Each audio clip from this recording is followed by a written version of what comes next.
A Dieta Espiritual, um programa para eliminar a negatividade e tudo que sobrecarrega a sua vida. Você está gostando da leitura? Se sim, peço que deixe o seu gostei e se inscreva no canal para me incentivar a trazer mais audiolivros como esse. Capítulo 22 – Desejo. Por ser muito impulsivo, Roberto tem problemas para manter uma vida financeira saudável. Quando quer comprar alguma coisa, uma roupa, um celular, até um carro novo, é incapaz de esperar e vai imediatamente atrás do que quer. No entanto, pouco depois de comprar, em geral ele é tomado por um sentimento de culpa, pois muitas vezes acaba comprando coisas supérfluas e precisa fazer um grande esforço para quitar as dívidas que assume. Roberto vem tentando controlar esse ímpeto, mas sempre perde a batalha para seu desejo. O melhor amigo de Roberto estuda meditação zen há anos e disse que esses impulsos sufocam alguma insatisfação mais profunda e que ele deveria investigar essa situação. Os desejos e os impulsos cerebrais. Nosso cérebro é dividido em 3 partes: o cérebro reptiliano, responsável pelos instintos mais primitivos, o límbico, mais emocional, e o neocórtex, o racional. Em suas pesquisas, o neurocientista Joseph E. Ledoux demonstrou que em determinadas situações o cérebro emocional pode exercer domínio sobre o racional. Em geral, considera-se que o controle das emoções se encontra no sistema límbico, a parte emocional do cérebro, que é constituído de 3 elementos fundamentais com funções específicas. O tálamo, que envia a mensagem sensorial ao neocórtex cerebral, o hipocampo, que, pelo que se supõe, é importante para a memória e para a interpretação daquilo que percebemos, a amígdala, que é o centro do controle emocional. Antônio Damasio, professor de Neurologia e Psicologia da Universidade do Sul da Califórnia, é pioneiro no estudo das emoções sob o ponto de vista neurocientífico. Em entrevista dada ao pesquisador e divulgador científico Edward Pansett, Damasio falou da fisiologia neuronal das emoções. É fundamental saber distinguir a fase da emoção da fase do sentimento. Quando o cérebro sente uma emoção, o medo, por exemplo, ocorre um estímulo que desencadeia uma reação automática. E essa reação certamente começa no cérebro, mas logo passa a repercutir no corpo, seja no corpo real ou na nossa representação interna do corpo. Assim, podemos projetar essa reação concreta por meio de várias ideias que se relacionam com tal reação e com o objeto que a causou. Quando percebemos tudo isso, temos um sentimento. Dessa forma, quando percebemos que alguém gritou e que isso nos deixou inquietos, nossa frequência cardíaca se altera, nossa postura corporal muda, pensamos que há uma situação de perigo e que podemos escolher entre ficar quietos, prestar atenção no que está acontecendo ou sair correndo. Tudo isso ao mesmo tempo. E toda essa cadeia, o estímulo externo, a reação e as ideias que acompanham essa reação é o que constitui o sentimento. Sentir é perceber tudo isso, e por isso esse ato se situa na fase mental, ou seja, o estímulo vem de fora, nos modifica por determinação do cérebro e altera o organismo. Por fim, temos a percepção. Coração e cabeça. Daniel Goleman baseia muitas de suas explicações sobre o funcionamento das emoções nas últimas descobertas sobre o papel da amígdala nos sentimentos impulsivos. Uma das funções da amígdala é sondar as percepções em busca de uma ameaça. Desse modo, a amígdala se transforma em um importante vigia da vida mental, uma espécie de sentinela psicológica que enfrenta qualquer situação, qualquer percepção, levando em conta uma só questão, a mais primitiva de todas. Isso é algo que eu odeio, que pode me ferir, do qual eu tenho medo? Caso a resposta a essas perguntas seja afirmativa, a amígdala reagirá de imediato, ativando seus recursos neurais e telegrafando uma mensagem urgente a todas as regiões do cérebro. No clássico Inteligência Emocional, Goleman descreve de maneira simples e compreensível o funcionamento dos cérebros racional e emocional. Em um sentido muito real, todos temos duas mentes, uma que pensa e outra que sente. Essas duas formas fundamentais de conhecimento interagem para construir nossa vida mental. Uma dessas mentes é a racional, a modalidade de compreensão da qual precisamos ser conscientes. Ela é a mais atenta, mais capaz de ponderar e refletir. O outro tipo de conhecimento, mais impulsivo e poderoso, ainda que de vez em quando seja ilógico, surge da mente emocional. A dicotomia entre o emocional e o racional se assemelha à distinção popular entre coração e cabeça. Quando sabemos no fundo do coração que uma coisa está certa, estamos nos referindo a uma convicção diferente, de algum modo, um tipo de certeza mais profunda da que temos quando usamos a mente racional. Existe uma proporcionalidade constante entre o controle emocional e o controle racional sobre a mente. Quanto mais intenso o sentimento, mais predominante é a mente emocional e, portanto, mais ineficaz a racional. Na maior parte do tempo, essas mentes, a emocional e a racional, funcionam em regime de colaboração, entrelaçando as diferentes formas de conhecimento para nos conduzir da forma adequada pelo mundo. Em geral, existe um equilíbrio entre essas mentes, um equilíbrio no qual a emoção alimenta a mente racional e dá forma às suas operações. A mente racional, por sua vez, ajusta e às vezes até censura os inputs das emoções. O experimento das balas. Em Inteligência Emocional, Goleman cita um experimento realizado por Walter Mischel na década de 1970 e conduzido com crianças, filhas de professores, colaboradores e formandos no campus da Universidade de Stanford. No experimento, a criança era colocada em uma sala. Em seguida, um pesquisador entrava e lhe dizia: "Eu tenho que sair agora, mas volto em uns 20 minutos. Se você quiser, pode pegar uma bala, mas, se me esperar, vai ganhar 2. O experimento teve uma continuação quando as crianças já haviam se tornado jovens e terminado o ensino médio. Para uma criança de 4 anos, isso é um desafio, como diz Goleman. Uma luta entre o impulso e sua repressão, o desejo e o autocontrole, a bonificação e a demora. Algumas crianças conseguiram esperar para ter as 2 balas de recompensa. Outras, mais impulsivas, pegaram a bala assim que o pesquisador saiu pela porta. Conforme explica Daniel Goleman, anos depois, essa experiência prosseguiu com o mesmo grupo de crianças. O poder de diagnóstico da forma como as crianças lidavam com os impulsos ficou claro 12 ou 14 anos mais tarde, quando a pesquisa investigou o que havia acontecido com aquelas crianças, já então adolescentes. A diferença emocional e social entre as que correram para pegar a bala e a que esperaram o bônus foi contundente. Aqueles que, aos 4 anos, haviam resistido à tentação eram socialmente mais competentes, se mostravam mais eficazes no âmbito pessoal, eram mais empreendedores e capazes de enfrentar as frustrações da vida. Por outro lado, o grupo de pré-escolares que pegou a bala apresentavam a radiografia psicológica mais problemática.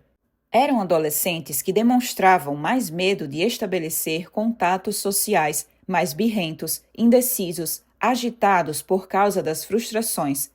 Também eram mais inclinados a se verem como pessoas más ou não merecedoras do que conseguiam, a regredirem, a se paralisarem diante de situações tensas, a serem desconfiados, ressentidos, ciumentos e invejosos, a reagir de forma desproporcional e a arranjar todo tipo de discussão e briga.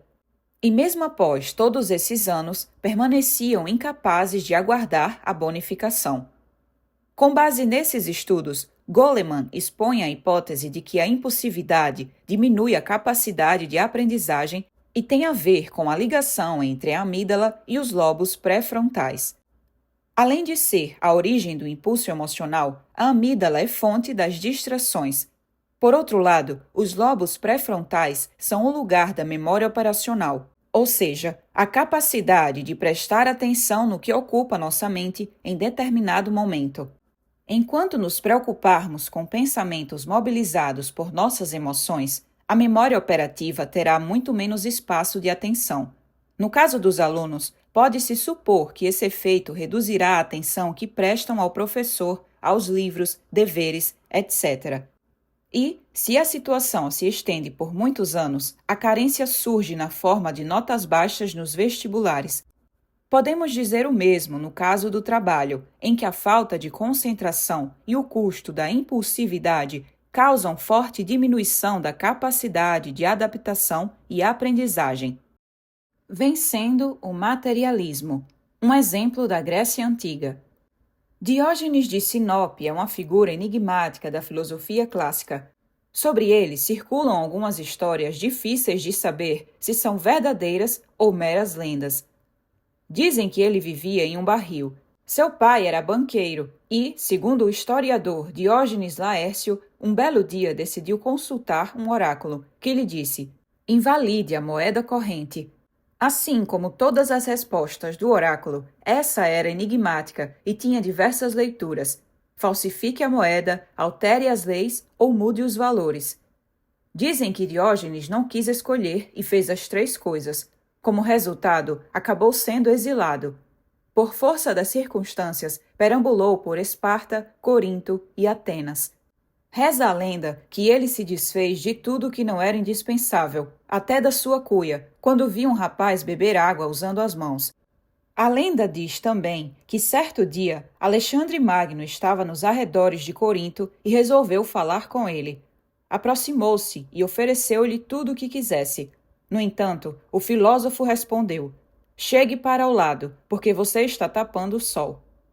Essa história pretende mostrar que o sábio não precisa de nada dos poderosos e se encontra acima das riquezas materiais e da ambição do poder.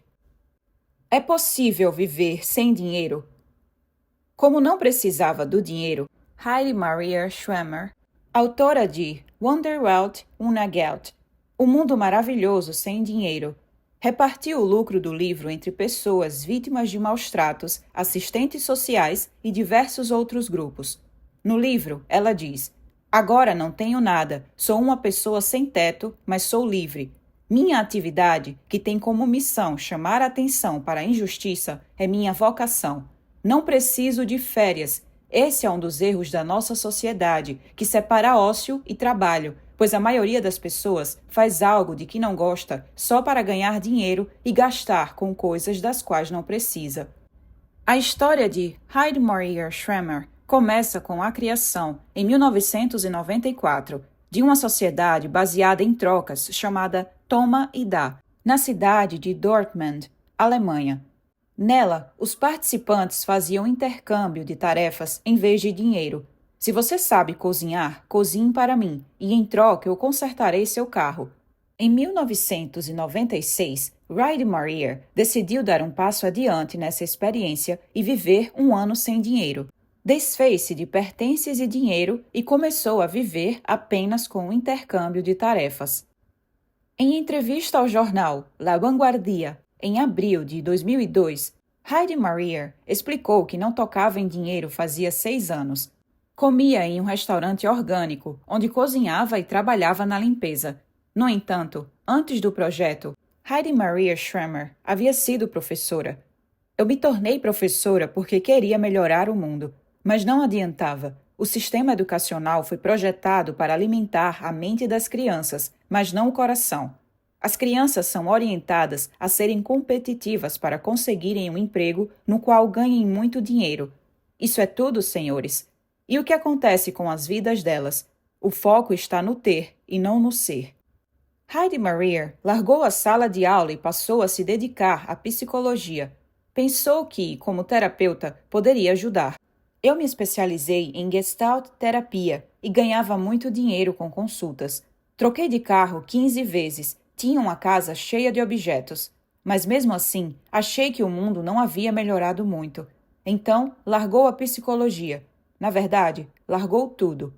Na entrevista, Heidi Maria explica como começou a pensar na alternativa de viver sem dinheiro, só por meio das trocas. Comecei a me perguntar se realmente precisamos de tantas coisas, se temos que comprar sem parar. E me convenci de que não, de que podemos viver sem dinheiro.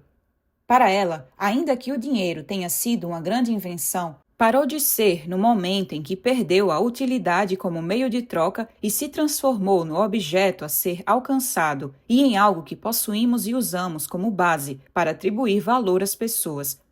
Ainda que no princípio a proposta de vida fosse dura, ela criou uma rede de trocas e afirma ter tudo de que precisa. Quando as pessoas dizem a Ride Maria que não são capazes de seguir seu exemplo ou perguntam se o que quer é fazer escola ou criar um movimento social, ela responde que deseja lançar luz sobre a injustiça. Sobre a tendência da nossa sociedade a acumular, Ride Maria afirma que muitas das coisas que possuímos são inúteis. Trabalhamos para ter. Tudo que chega a mim e de que não preciso, eu dou para outras pessoas. Não gosto de possuir muitas coisas. De início, eu queria viver a experiência por um ano, mas notei que o dinheiro é ruim porque ficamos com a sensação de que nunca temos o bastante. As pessoas sempre querem ter mais, os milionários também. E hoje em dia, quando tenho fome, como e fico satisfeita. Não quero mais dinheiro. É uma diferença enorme. Tenho mais qualidade de vida desde que abri mão do dinheiro. Essa foi a minha vontade, e eu a levei adiante porque acreditava nela. Nunca me senti pobre. Acho que todos podem evoluir. O ser humano não é mau. Ride Maria afirma que não está atrás de seguidores, mas deseja que as pessoas reflitam. Este é o meu caminho, mas não é um caminho das pessoas. Para muitos nesta sociedade, a pessoa vale quanto ganha. Acredito que todo trabalho é igualmente digno. É possível não ter nada e valer muito. Essa é a minha mensagem. A segunda razão que nos leva a fazer o que não queremos é nossa impressão de que fazer o que de fato desejamos parece muito difícil. Uma atitude que lhe permitirá simplificar sua vida é reservar parte do seu tempo para descobrir o que realmente lhe interessa e importa. Com isso, você poderá organizar seu tempo para realizar o que deseja.